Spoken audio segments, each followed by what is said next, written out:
आज हमारा टॉपिक है कीमोथेरेपी। कैंसर पेशेंट्स के ट्रीटमेंट में हम बेसिकली जो तीन प्रक्रियाएं ज़्यादातर यूज़ करते हैं, जिनमें से एक है रेडिएशन थेरेपी, जिसके बारे में हम डिस्कस कर चुके हैं। सेकेंड है कीमोथेरेपी, जिसके बारे में हम अभी डिस्कस करने जा रहे हैं। Okay, and the third is surgery.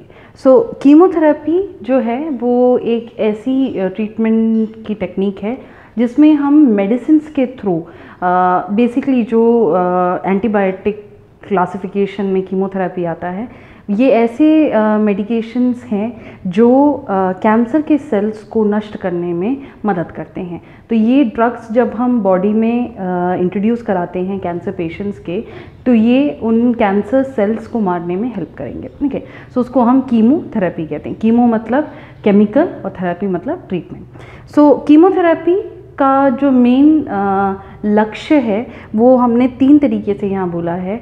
एक क्योर है, मतलब सही कर देना, बीमारी को ठीक कर देना। सेकंड कंट्रोल है, एक नियंत्रण रखना ट्यूमर के ऊपर। और तीसरा है पैलिएटिव। पैलिएटिव जो है उसका मतलब होता है कि हम जो सिम्टम है उसको कम करना चाह रहे हैं। तो सबसे पहले जो क्योर है, क्योर का मतलब है कि हम किसी भी व्यक्ति को, किसी भी कैंसर पेशेंट को हम केमिकल्स के थ्रू ट्रीटमेंट करने की कोशिश इसलिए कर रहे हैं ताकि उनका जो कैंसर है वो पूरी तरीके से ट्रीट हो जाए, कैंसर के जितने भी सेल्स हैं वो कम्प्लीटली क्या हो जाए, नष्ट हो जाए। ओके, सो ये एक लक्ष्य होता है हमारा। अगर हमें ये पता चले कि जो कैंसर के सेल्स हैं या कैंसर इतना फैल चुका है, कैंसर के जो ट्यूमर हैं वो इतने मेटास्टास हो चुके हैं बॉडी में कि वो पूरी तरीके से नष्ट नहीं हो सकते हैं, तो हम तब उस कंडीशन में कंट्रोल करने की कोशिश कर सकते हैं।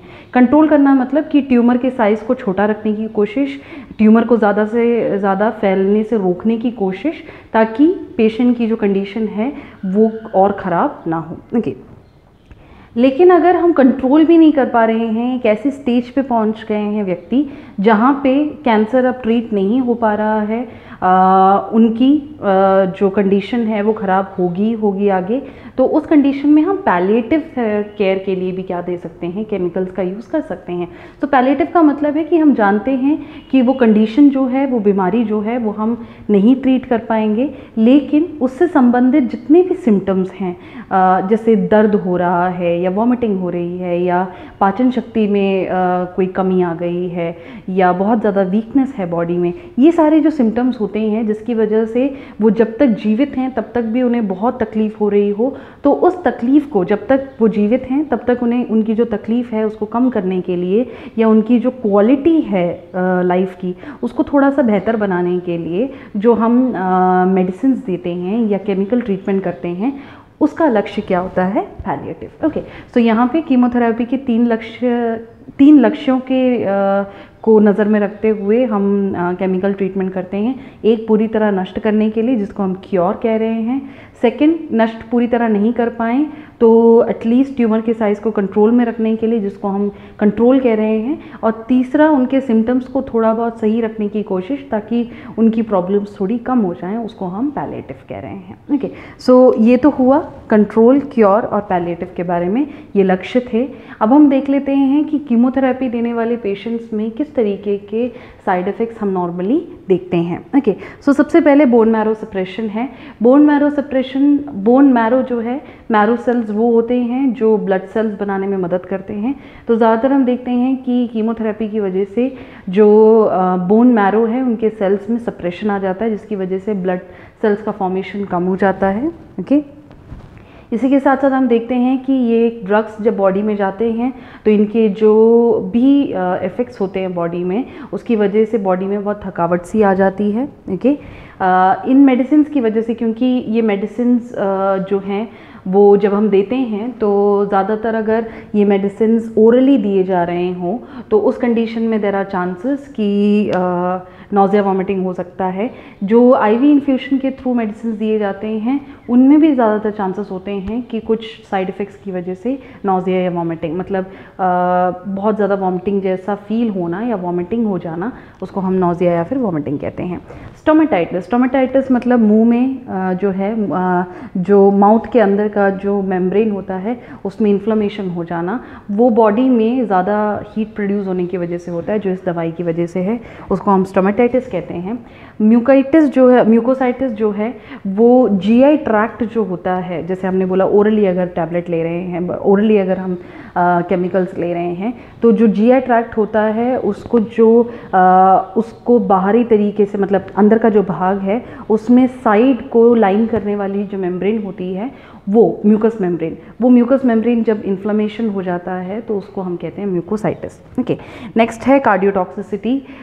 ये ब्लड में जब ये केमिकल्स जाते हैं तो वो ब्लड जब कार्डिक में, मतलब हार्ट में जाता है, तो वहाँ पे टॉक्सिक लेवल्स होने के या उसकी वजह से हार्मफुल इफेक्ट्स होने के चांसेस हैं, जिसको हम कार्डियोटॉक्सिसिटी कहते हैं।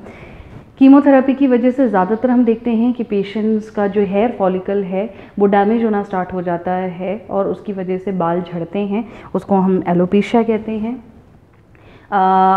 जो पाचन शक्ति में प्रॉब्लम्स आती हैं या फिर ओरल टैबलेट्स की वजह से जो स्टोमेटाइटिस होता है, इन सब चीज़ों की वजह से हम देखते हैं कि जो टेस्ट है उसमें बदलाव आ जाते हैं। ओके, इसी के साथ साथ हम देखते हैं कि रेस्पिरेटरी डिसऑर्डर का मतलब है कि सांस लेने में तकलीफ़ या सांस लेने से संबंधित कोई प्रॉब्लम्स होना, तो वो रेस्पिरेटरी डिजीज़ेस हैं, वो आने के भी चांसेस होते हैं जो पेशेंट्स कीमोथेरेपी ले रहे होते हैं। इसका एक कारण बहुत ज़्यादा थकावट या बहुत आप जब कीमोथेरेपी वाले पेशेंट्स को देखेंगे तो आप देखेंगे कि उनकी जो वेट है वो भी बहुत जल्दी लूज़ होने लगता है, तो ये सारे भी कारण हो सकते हैं जिसकी वजह से रेस्पिरेटरी डिफरेंसेस या डिजीज़ेस आ जाए। ओके, नेक्स्ट है एनीमिया की वजह है बोन मैरो का सप्रेशन, क्योंकि रेड ब्लड सेल नहीं बनेंगे सही से तो ऑटोमेटिकली वहाँ पे एनीमिया होने के चांसेस हैं। ओके, इम्यूनोसप्रेशन, इम्यूनिटी ऑटोमेटिकली क्या हो जाती है, कम हो जाती है। आरबीसी के साथ साथ डब्ल्यूबीसी भी कम बनेंगे या जो बने हैं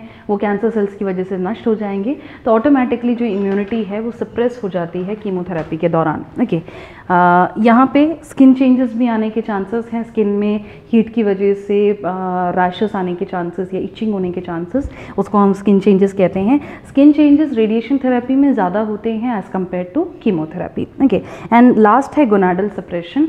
गोनाड्स का मतलब होता है कि जैसे फीमेल्स में ओवरीज और मेल्स में टेस्टिस। ओके, वो स्ट्रक्चर्स या वो ऑर्गन्स जो स्पर्म या फिर ओवम या एग को प्रोड्यूस करने में मदद करते हैं मेल या फीमेल में, उसको हम गोनाड्स कहते हैं।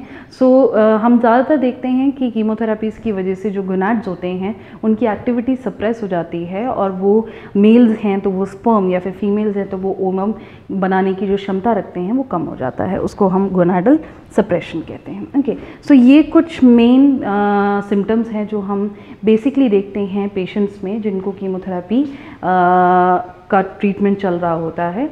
सो ये था कीमोथेरेपी के बारे में, एक ऐसी ट्रीटमेंट विधि जिसमें हम मेडिसिन्स का यूज़ करते हैं। उसके 3 लक्ष्य हमने बात किए, क्योर, कंट्रोल और पैलिएटिव, और साथ ही साथ हमने कुछ ऐसे साइड इफ़ेक्ट्स के बारे में बात किया जो ज़्यादातर पेशेंट्स को होता है। ओके, सो ये था कीमोथेरेपी। आपको इससे रिलेटेड अगर कोई भी डाउट हो तो आप पूछ सकते हैं। Thank you.